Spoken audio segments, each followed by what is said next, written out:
not the poem which we have read, but the two which we return, with the greatest pleasure, possesses the genuine power, and claims the name of essential poetry. Samuel Taylor Coleridge. I'm Edgar Nandez, and in this opportunity, I'm going to talk about this author, about this poet from the Romanticism. Well, he was born in Saint Mary in 1772. His father was the vicar from a popular from a town, and he was a popular figure, even if he was an worldly person. He when he was 9 years old, his father died, so he was lonely and friendless. Then he retreated into books and his own vivid imagination, where he nurtured dreams of a better future for himself. So this period of time was crucial for his inspiration in the next years. He got a painful case of rheumatism that plagued his life, because one time he was running outside and he he he slept in the outside, so he almost died due to the cold weather. He felt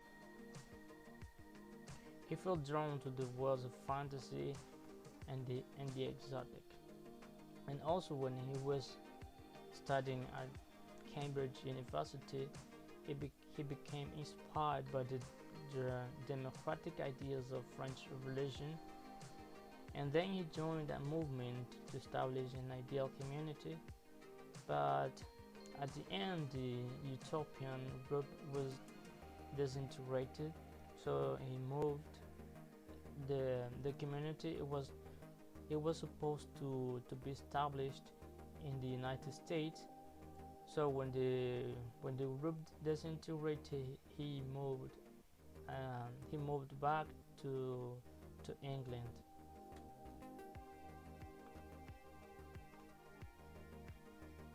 Then he met the poet William Wordsworth, who became a close friend, and then they collaborated together.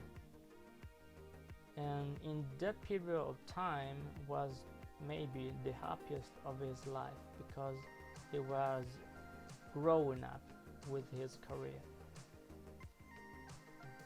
By his early 30s, he had turned most of his attention to writing prose essays and treatises on literary and religious subjects.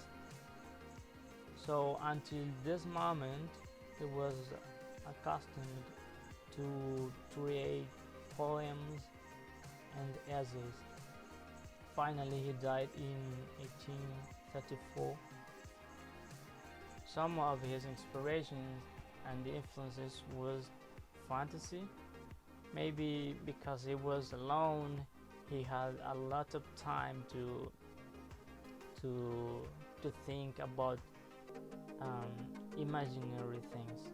And also, William Wordsworth was his, maybe not his inspiration, but they as way, since they were working together, he helped.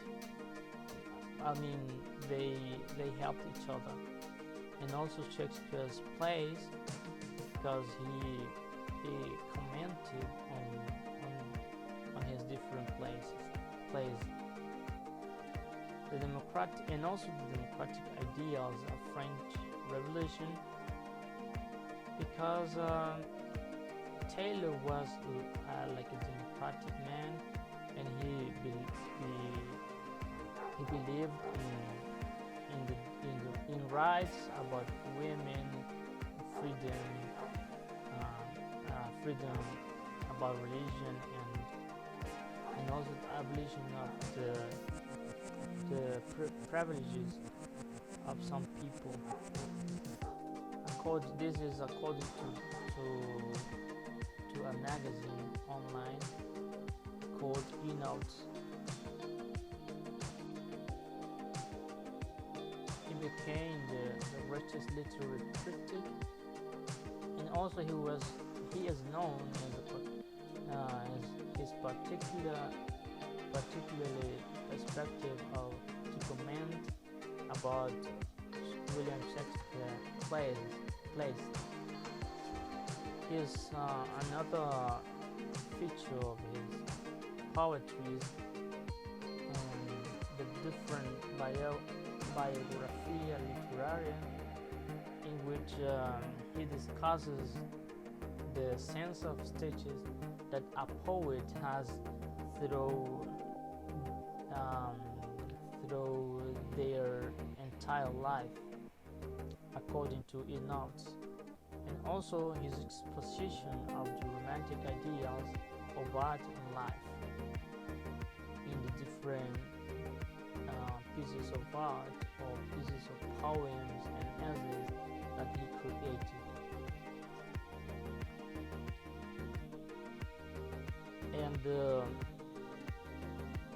how he reflects the characteristics and attitudes of the romantic period. First of all, because he had a high appreciation of the beauty of nature, and also he had a general acceptation of emotion, of reason, and the senses of intellect, and they also are turning in upon the self and heightened examination of human personality and mental potentialities.